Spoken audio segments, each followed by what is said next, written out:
Hi guys, welcome back to my channel. My name is Steph from Roots and Respite, and today we're going to be doing a super easy 3-ingredient goat's cheese, fresh from the goat. Come on, let's go. Okay, so the first thing I'm going to do is I'm going to measure out 2 quarts or 8 cups or 64 ounces of raw, fresh, well, I mean, it's been in the fridge for probably 2 days, 2 or 3. That makes it fresh enough for me, I'll tell you. So we're just gonna make sure that we get all the creamy goodness out of there with the spatula.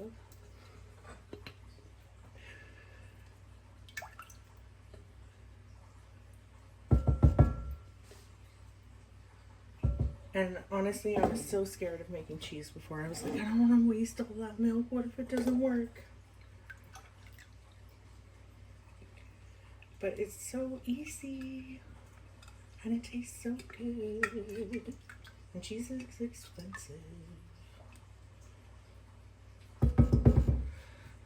Alright, I thought that we might need a little bit more. So, also, you guys, if you are thinking about like getting a goat and milking at home or whatever, keep your old spaghetti jars, send them through the dishwasher. That's the wax. That's not actually spaghetti sauce or anything. And then they make great little milk jars. So yeah, we're gonna fill that right up to 2 quarts.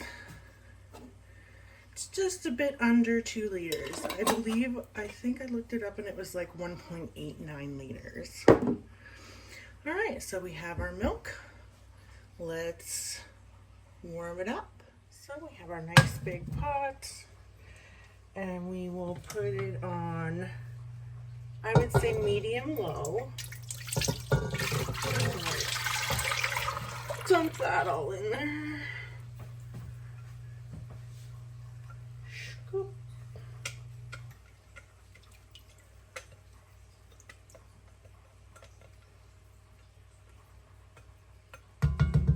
All right.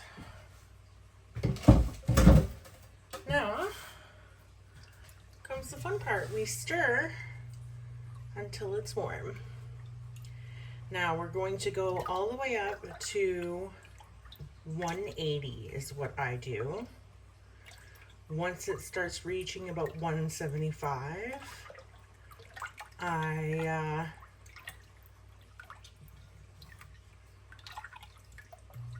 if it's like climbing rapidly, then I will shut the heat off and just make sure that it gets up to 180. So this will take about 10 minutes.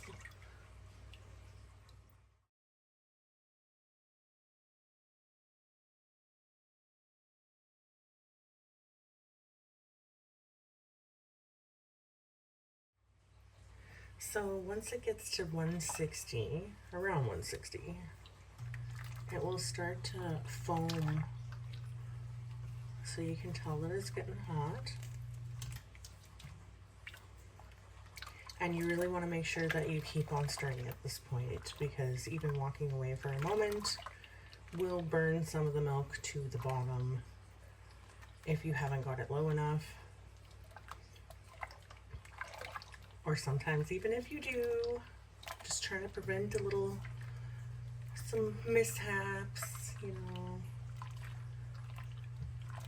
Because I've even seen YouTube videos where people stop to like adjust their camera or something, and then by the time, like seconds later, by the time they get back to it, it's already too late. All right, what's this now? Careful not to burn yourself as well. It's hot. 165. Okay, a couple more minutes.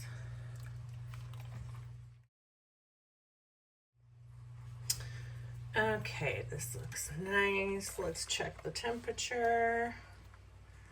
175, 78. Ooh, it's 79. Let's shut it off. Okay, so you're gonna see it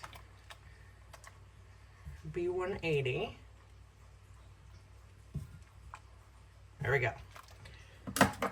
I have already poured myself 3/4 of a cup of vinegar, and I'm going to slowly drizzle it in here while I'm still stirring. And you can already see it curdling.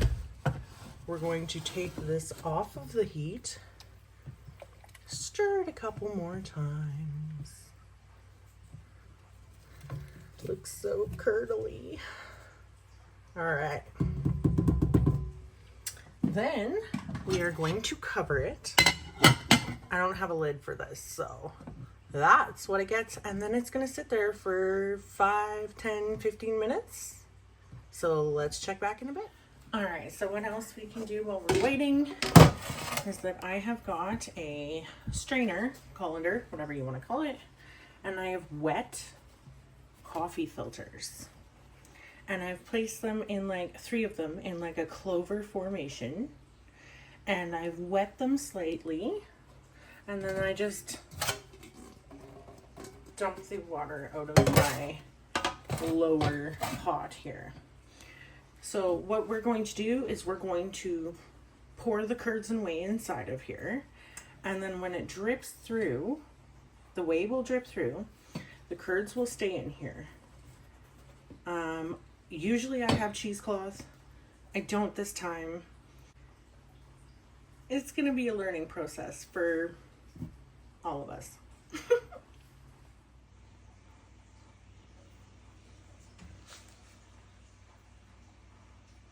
Okay, it's been about 5 minutes and I don't think that I can wait anymore. Oops, I pressed something on my button. On my oven. Okay. Let us start to pour this very slowly, as slow as we can anyways, into our coffee filters. Try not to get it on the colander side. You know what I mean? Because you don't want it to drip in there and then your curds will fall through, right? So we're just gonna let that sit for a bit. Whey will drain out. We'll put more back in there. And then if the whey starts to fill up this tin thing to the point where it's touching the bottom of the colander, then we'll just take the colander and set it up on some wooden spoons so that it can continue to drain. Okay, so it has been probably around half an hour and this is not quite working as well as I had hoped. So, learn from my mistakes. What I've been doing is just actually taking it with my hand and then gently smooshing it so that the whey comes out. And then once I have, I like to get a lot of it out of there.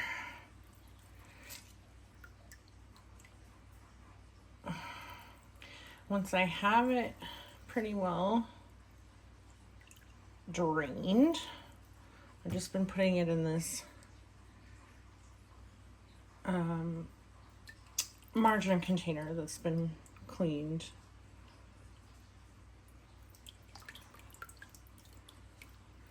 I thought, I know it's goat cheese and they usually roll it into a log, but I wanted a wheel. I know that sounds silly, but I want a wheel because then I can put my cheese paper on it. So we'll see how it works out, but yeah, we're just gonna get all of these curds Oh no, my coffee filter. Oh no, how are my dreams going so horribly wrong? You stay there. Okay.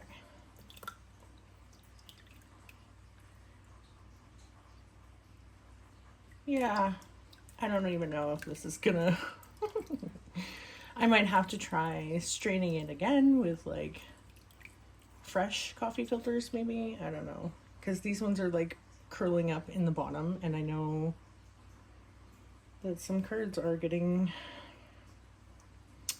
down. Let's just take it out of there. You know, this is just an experiment, so we're all gonna learn together. We know how to make the cheese. We are just trying to make the cheese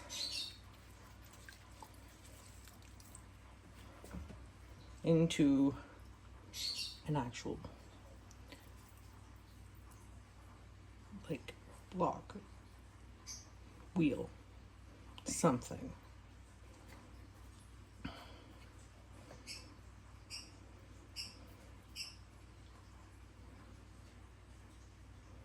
I wonder if I can just like,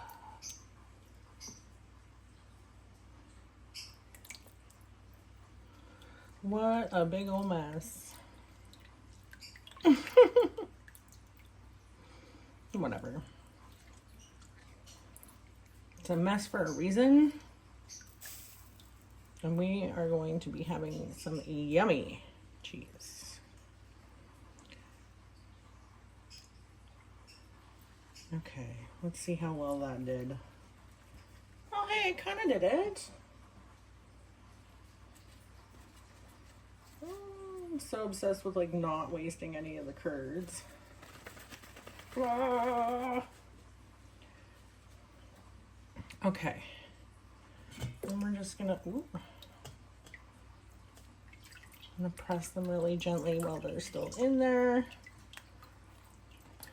with my hand underneath, so in case can't really see any of these little tiny bits getting through there, but you know.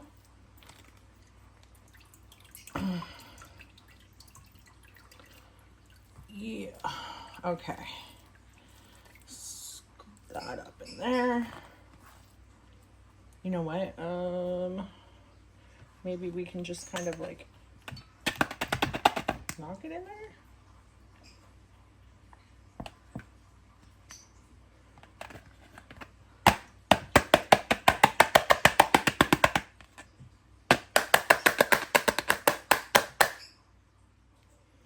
All right. Okay, so now, wait a minute. While we're still talking about whey, don't throw it out. Don't throw it out. You can put it in houseplants. You can put it in your garden. You can soak feed for chickens in it and give it to that. Give it to them that way. You can put it in smoothies. You can use it as a soup stock. There is so much nutrients in this. It's absolutely packed with good stuff. So don't put it down the drain. Thank you for coming to my TED Talk.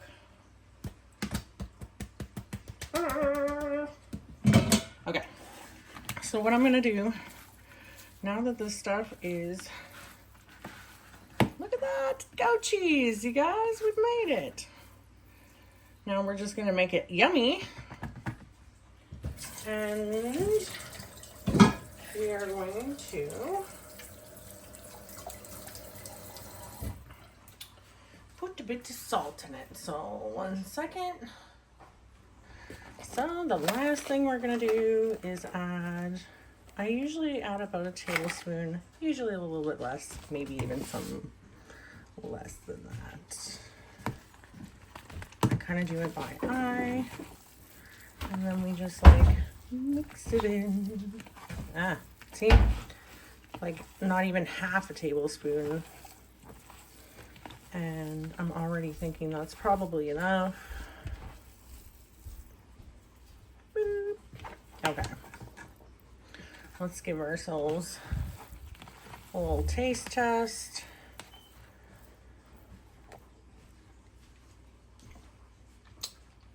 Delicious. So now I'm just going to mix it all really well.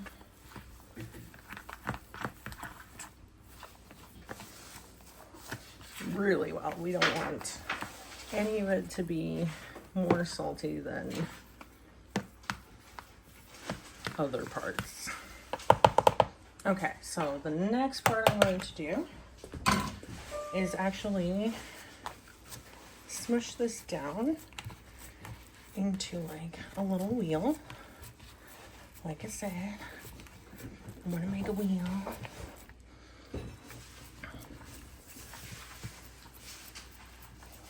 Okay. So now what I'm gonna do is put this in the fridge for a few hours. And then when we take it back out, we can plop the whole thing out. It'll be a hard piece of cheese and we'll put it into some cheese wrap. So let's come back in a little bit.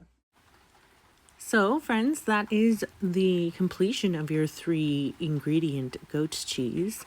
If you want, you can take it one step further like I am doing, and you can coat the outside of it with some dried herb. I'm choosing oregano here. You could go for chives or dill. Any of those would be really good. So after I've got a good coating on that, I'm going to wrap it in the cheese wrap, and I've never done this before. So if you have any tips, I'm all ears. I just kind of tried to do as best as I could, stay calm and cool, patient. It's not really a virtue of mine. But eventually I did get it kind of wrapped up good enough for me anyways. And I thank you guys so much for watching. This was awesome. I love making fresh cheese. If you want me to make another video of making mozzarella, perhaps, let me know in the comments. If this helped you and made cheese making less scary, which I hope it did, drop me a comment as well. I would love to hear about that. So I'm just gonna fight with a sticker. And yeah, guys, thank you so much for watching. Hit that like and subscribe, and we'll see you next time.